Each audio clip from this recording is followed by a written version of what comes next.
This is part 3 of our Unit 7 test review, and before we do this section, I'm going to go over a couple of theorems that we need to know.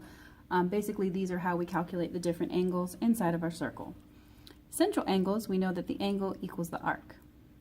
Inscribed angles, that's if the vertex of the angle is on the circle, it equals half of the arc it intercepts. And then you have your inside and outside angles. If the angle is inside of the circle, you add the two arcs and divide by 2. If it's outside the circle, you subtract the small arc from the big arc and divide by 2. Or when you find the difference of these two arcs, know that it's just going to be positive. It's the positive difference of the two intercepted arcs divided in half. So those are the 4 theorems we need to know to do any of the angle problems, in addition to a couple other theorems involving inscribed triangles and inscribed quadrilaterals that we'll talk about in a minute. So we have a couple of the theorems right here and a little bit of matching. Central angles, again, they equal the arc, so it's equal to the arc, so that would be B. Inscribed angles equal half of the arc, which is F. Inscribed angles, excuse me. Inside angles equal half of the sum, so right there for E. Outside angles equal half of the difference, which is A.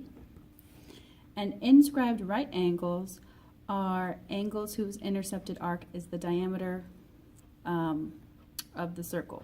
Well, actually, I should probably reword that. The intercepted arc is not the diameter. The intercepted arc,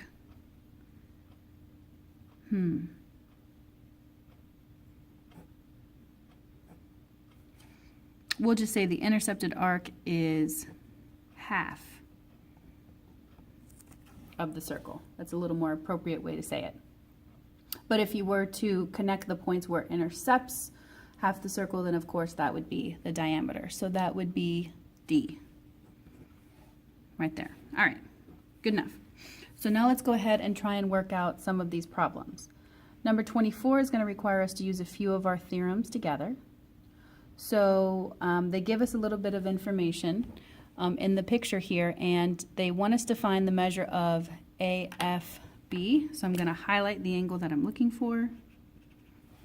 And they tell us that BD is a straight line. So BD is a straight line. So if I know that, this is 72, I can easily find these two angles. These are vertical angles and so on and so forth. So these guys are vertical angles. And if I subtract 180 from 72, I get 108. So that means this is 108 and this is 108 over here. So when I have a complicated picture like this and I'm looking for an angle, I like to fill in as many parts as possible just to make it easy on me. So I found all of these little angles in here, and they give me this arc right here. So that 48 degrees goes to this arc right here. So I don't know what this big arc is, and I need that big arc because in order to find this highlighted angle that's in yellow, I need to subtract the big arc and the little arc and cut it in half, because that's my relationship for outside angles that we just referred to here. So if the angle is outside of the circle, I've got to subtract the arcs and cut it in half. So what I do know is the inside angle. So I can basically use that relationship to solve for the big arc. Notice that the inside angle is the big arc plus the small arc divided by 2. So if I just set this up and solve it for the big arc, I'll be able to finish off this problem. So in order to solve for the big arc, I'll just go ahead and highlight it in the same color.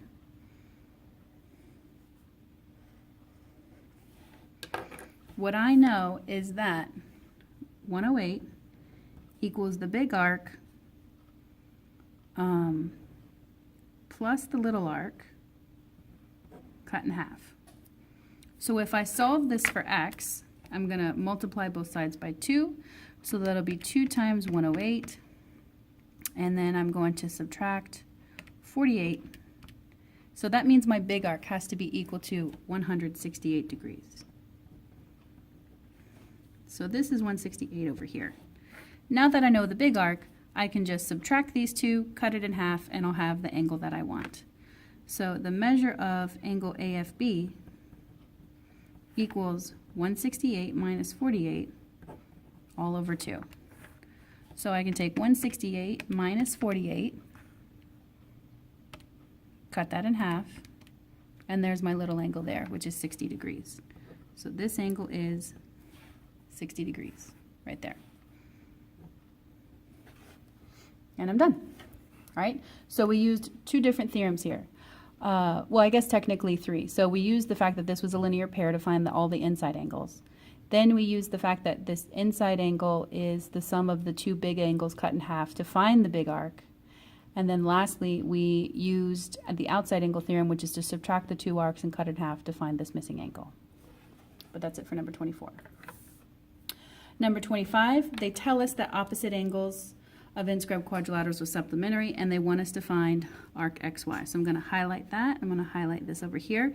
Notice that they're asking us to find the measure of the arc and not the length of the arc. So if they ask you to find arc length, then you would be finding, then you would be using arc length formula. If they ask you to find the measure, they're just looking for the degree measure of that arc. So what do we know about this? We know that opposite angles of inscribed quadrilaterals are supplementary. What that means is that angle X plus angle Z have to equal 180 degrees, right? So the measure of those two angles has to give me 180 degrees. Well, that's pretty easy. If this is 110, that means this has to be 70. So that's one thing. Now to find this arc here, what I need to remember is that this entire arc is going to be twice this inscribed angle. So remember, for any inscribed angle, the angle is equal to half the arc. So if I double the angle, that should give me the full arc. Well, if I double 70 degrees, that's going to give me 140. And if I know that this piece of the 140 degrees is 60, that means that the remaining piece must be 80 degrees. So again, I use two different theorems. I use the fact that opposite angles in a quadrilateral are supplementary to find angle Z, and then I use the fact that this arc is twice this angle, which is an inscribed angle. So I use that to find the missing piece. So 80 degrees is the measure of arc XY. Moving right along to here, they tell me that LO and NO are tangent to circle M and that they intersect at circle O. They want me to find the measure of LON. So the measure of LON would be this angle right here. I'm going to highlight the one I'm looking for. And that is an outside angle. So again, if I look at my theorems, outside angles are the big arc minus the small arc divided by 2. Big arc minus small arc divided by 2. So it looks like I don't have the big arc or the small arc given to me, but I do have this central angle. And if I look back here, central angles equal the arc that they intercept. So if this central angle is 137, that means that this arc here is also 137. And if this arc is 137, then the rest of the circle must be whatever 360 minus 137 is. So 360 minus 137 equals a number that we're going to find out, which is 223. So the big arc is 223 degrees. So that means that my angle, LON, equals 223 minus 137 all over 2. So if I plug that into my calculator and cut it in half, I get 43 degrees, which means this angle equals 43 degrees. And that's it. There's my answer. The last one on this paper is an inscribed triangle. Looks like it's an inscribed isosceles triangle. And they tell me that the measure of arc AC is 144 or 144 degrees, and they want me to find the measure of CAB. So that's this angle right here. Again, I'm going to highlight that angle. So right off the bat, let me point out that this is not a right triangle. I know it's not a right triangle because AC is only 144 degrees. If they told me that AC was 180 degrees, then this would be a diameter and this would be a right triangle. but it is not. It's only 144. So right off the bat, I just want to point that out. Also, I know that this is an isosceles triangle, so that's going to help us. The remainder of this circle over here has to be whatever 360 minus 144 is. So if we subtract those two, that's going to give me 216 degrees.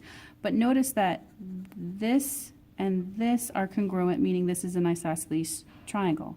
If this is an isosceles triangle, the base angles are congruent.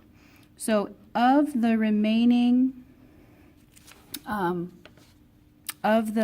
portion of my circle, this is part of the arc right here that's represented, that's intercepted by this inscribed angle, and then this arc over here is intercepted by this inscribed angle. But if these are both the same, then it follows that the arc has to be the same. So it's not just 360 minus 144. I need to actually cut that in half so I can see that this arc here, the part that I'm given the little squiggly to, is 108 degrees, and this arc down here is also 108 degrees. So those are those two arcs. The reason that we're finding those two arcs is because this is an inscribed angle, and I have to know what half of this arc is. So if I cut it in half again, I can see that this would be 54 degrees, as would this one, because it's the same angle, but the answer to my question is 54 degrees. And that completes part 3 of our Unit 7 review.